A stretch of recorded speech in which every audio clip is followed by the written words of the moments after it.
इसी तरह से जो बहुत बड़े बड़े साधु सन्यासी या हिमालय पे भी तपस्या करने वाले हैं वो आपको नहीं दिखाई दे रहे। ऐसे ही हम यहाँ भी देखें तो यहाँ भी हमें कुछ दिखाई नहीं दे रहा, लेकिन यहाँ पे भी बहुत बहुत बहुत हाई एनर्जी स्टेट सोल्स हैं। और मेरा इस दरबार का एक बहुत ही दिव्य अनुभव है, वो भी मैं शेयर करना चाहती हूँ।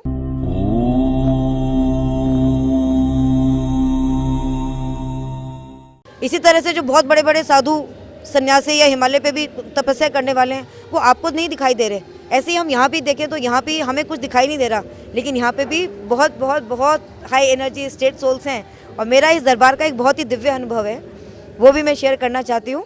अभी कुछ समय पहले ही मैं अकेले आई थी, किसी कारण से सबको मैं मतलब परेशान थी, अकेले ही आई थी। और मैं ये बिना बताए आई थी, घर में दरवाज़ा खोला, टिकट बुक किया, आ गई। तो मैं उस समय आई कि जब सुबह उठेंगे तो देखेंगे कि मैं घर में नहीं हूँ, ये भाव था। लेकिन 15 मिनट आने के बाद मैं सीधा बाबा के पास गई, 5-10 मिनट बाबा से मन की बात की। आप विश्वास नहीं करेंगे, दिवाली से पहले का समय था, मेरा शरीर इतना अद्भुत हल्का था, इतना अद्भुत हल्का, और अंदर से प्रकाशमान था। मैं आज भी नहीं जानती कि मेरे को वो एनर्जी स्टेट मतलब कैसे मिल गया, 15 मिनट के बाद ही।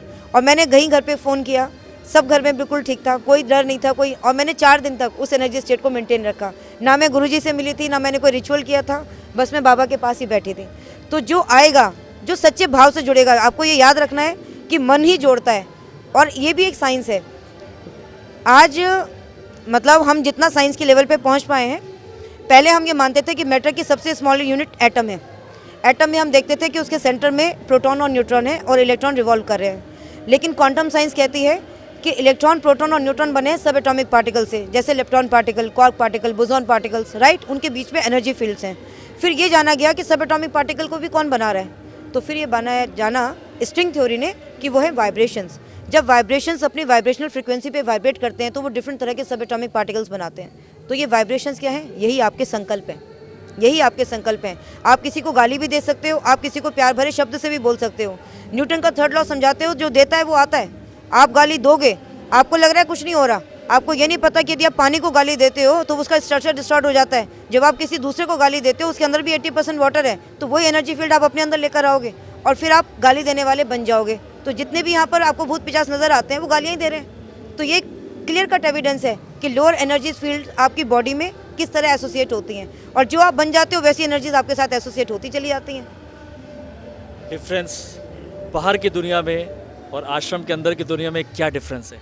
आश्रम की अंदर की दुनिया में परम सत्य है, ठीक है। उसका प्रैक्टिकल अनुभव करना है, वो आप तभी कर पाएंगे जब आप हर चीज़ को बिना किसी बायसनेस के मतलब महसूस करेंगे।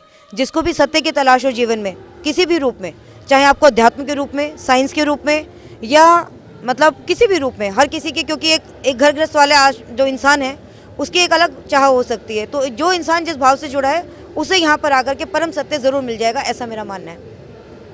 बाहर की दुनिया को देखते तो कैसा लगता है? बाहर की दुनिया मुझे बिल्कुल झूठी नज़र आती है।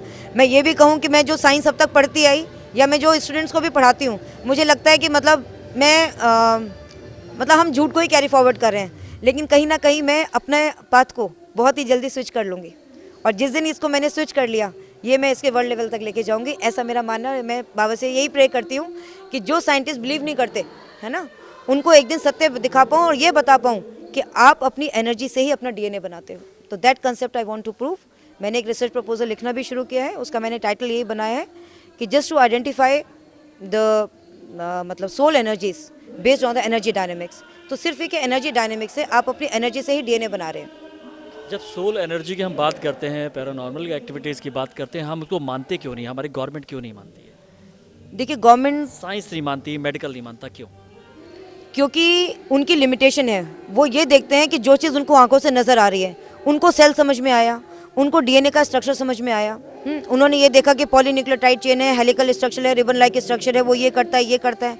लेकिन वो आज तक कभी ये क्यों नहीं जान पाए कि मान लीजिए जैसे कोई भी न्यूरोडिजेनरेटिव डिजीज़ है, जैसे फ्रेटिक एटेक्सिया मैंने एक नाम लिया, तो उसमें जनरली ये माना जाता है कि DNA का ट्रिपल रिपीट एक्सपेंशन होता है।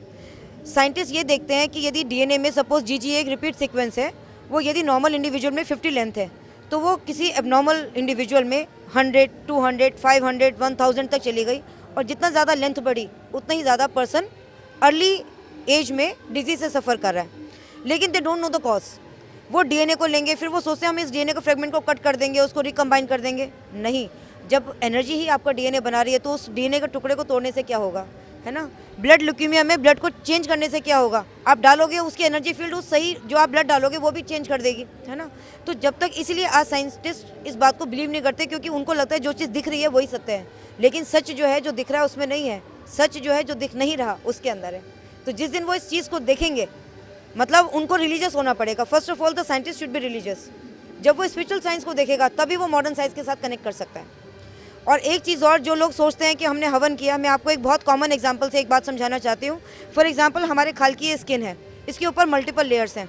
यदि मेरा फर्स्ट लेयर के ऊपर कहीं कट लगता है तो आप यदि रात को सोएंगे तो आप देखेंगे कि वो अगले दिन हील हो जाएगा, ठीक है।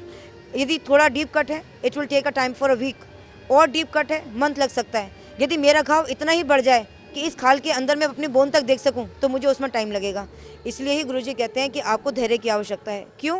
क्योंकि हर आत्मा अपने जन्म जन्मांतर में अपनी एक जर्नी को कैरी फॉरवर्ड कर रही है, ठीक है। वो एक परिवार में आती है, एक अलग तरह के कर्म को करती है, उस कर्म से वो एनर्जी को संचित करती है। मान लीजिए मैं मंदिर में बैठकर पूजा कर रही हूँ, सबका भले का काम कर रही हूँ, तो मैं पॉजिटिव एनर्जी को अपने कर्म में through out my life cycle gain करती आई। लेकिन मैं यदि इसी तरह से कहीं चोरी का काम कर रही थी, है ना, तो मैंने जो चोरी की होगी, किस किस की बददुआएं ली होंगी, कोई टेररिस्ट रहा होगा तो वो अपने जीवन में कैसा कर्म करके गया होगा, कितनों को मार के गया होगा, वो भी सोल जर्नी के ऊपर है।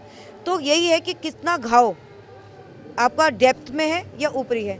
तो जैसे कहते हैं कि कोई आया, हवन भी नहीं किए, तुरंत ही चला गया, मतलब वो आत्मा पहले से ही प्यूरीफाइड थी, उससे थोड़ा सा बाबा की ब्लेसिंग मिली, जल्दी ठीक हो गया, ठीक है। लेकिन कोई आया, उसको 5 हवन के पुण्य मिल गए, बिना करे ही मिल गए, क्योंकि वो जुड़ गया, मन से जुड़ गया, एनर्जी आ गई।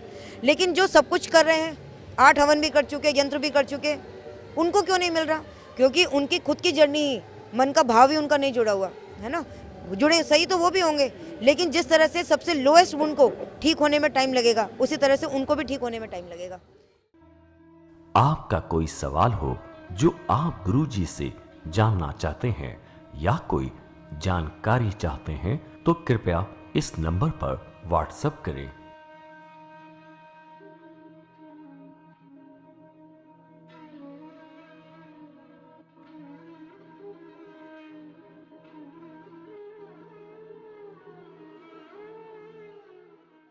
NW24 YouTube चैनल को देखें और सब्सक्राइब करें, जिससे आप तक सभी वीडियो और जानकारी पहुंच सके। दिशा टीवी को अपने मोबाइल पर देखने के लिए गूगल प्ले स्टोर से दिशा टीवी ऐप को आज ही डाउनलोड